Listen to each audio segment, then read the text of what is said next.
আমাদের গাজীপুরে 1 আসনের বাংলাদেশ জাতীয়তাবাদী দল বিএনপির মনোনীত আমাদের কালিয়াকৈর পৌরসভার সাবেক মেয়র মুজিবুর রহমান সাহেবের আজকের 13 নম্বর ওয়ার্ডে কেন্দ্র কমিটিকে কেন্দ্র করে আজকের এই বসার আয়োজন।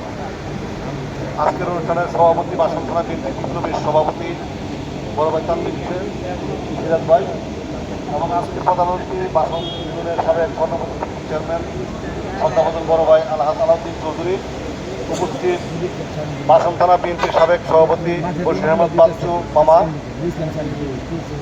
উপস্থিত রয়েছেন বাসন থানা বিএনপির সাধারণ সম্পাদক মনির ইসলাম মনির, উপস্থিত বাসন থানা বিএনপির সিনিয়র সহসভাপতি হাজী গিয়াসউদ্দিন গিয়াস ভাই, উপস্থিত রয়েছেন বিএনপির সিনিয়র নেতা আমাদের সাবেক শ্রমিক নেতা হাজী আব্দুল খালেক ভাই, উপস্থিত রয়েছেন ওলামা দলের গাজীপুর মহানগরের সম্মানিত সদস্য সচিব কেন্দ্রীয় নির্বাহী কমিটির সদস্য হাফেজ খোকন বিশ্বাস, উপস্থিত 13 নম্বর ওয়ার্ড বিএনপির সভাপতি সাধারণ সম্পাদক সহ বিএনপির নেতৃবৃন্দ, সকলের প্রতি সালাম, আসসালামু আলাইকুম রহমতুল্লাহ বারাকাতুহু। আসলে বক্তব্য দেওয়ার কিছু নেই, একটি কমিটি আজকে আমাদের এখানে কেন্দ্র কমিটি করা হবে, যে কটি কেন্দ্র সবগুলি কমিটি করা হবে, আহ্বায়ক কমিটি। এখানে কে কার সাথে চলে, কার সাথে গ্রুপিং করে রাজনীতি করছে এটা আমরা এখানে চিন্তা করব না।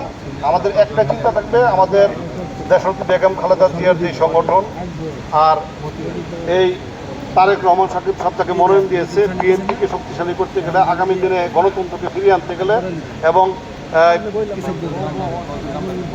আমাদের মাঝে ইতিমধ্যে উপস্থিত হয়েছেন বাসন ইউনিয়ন পরিষদের সাবেক চেয়ারম্যান, বারবার নির্বাচিত চেয়ারম্যান অধ্যাপক বড় ভাই কাজী জনাব সাইদুল আলম বাবুল ভাই, সাইদুল ইসলাম বাবুল ভাইকে আমরা বসার জন্য।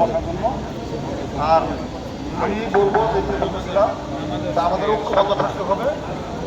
আগামী নির্বাচন, এই নির্বাচনে আমাদের এলাকা থেকে আমাদের যে কমিটি করা হবে সেই কমিটির মাধ্যমে আমরা স্বতঃস্ফূর্তভাবে ভোটারকে আমরা কেন্দ্রে আনতে পারি এবং উপস্থিত করে আমাদের ধানের পক্ষে ভোট দেওয়াতে পারি, সেই কাজগুলি করতে হবে। এবং এই কমিটির মাধ্যমেই আমাদের ভোটার স্লিপ বাড়িতে পৌঁছাতে হবে। আমাদের যারা কেন্দ্রে থাকবে, আমাদের ল্যাপটপ নিয়ে বসবে, তারাও ভোটার স্লিপগুলি দিবে এবং মহিলা নেতৃবৃন্দ যারা রয়েছে তাদেরকেও আমাদের এই দায়িত্ব পালন করতে হবে।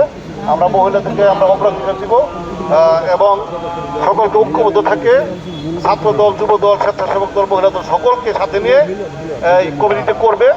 আমরা যাতে সুন্দরভাবে এই কমিটিকে আমরা সহযোগিতা করব এবং ধানের শীষকে বিজয়ী করব, এই কথা বলে আমি আমার সংক্ষিপ্ত কথা শেষ করছি। বাংলাদেশ জিন্দাবাদ, শহীদ রাষ্ট্রপতি এবং মরহুমা খালেদা জিয়া অমর হোক, আমাদের প্রিয় নেতা তারেক রহমান জিন্দাবাদ, জিন্দাবাদ, মুজিবুর রহমান জিন্দাবাদ।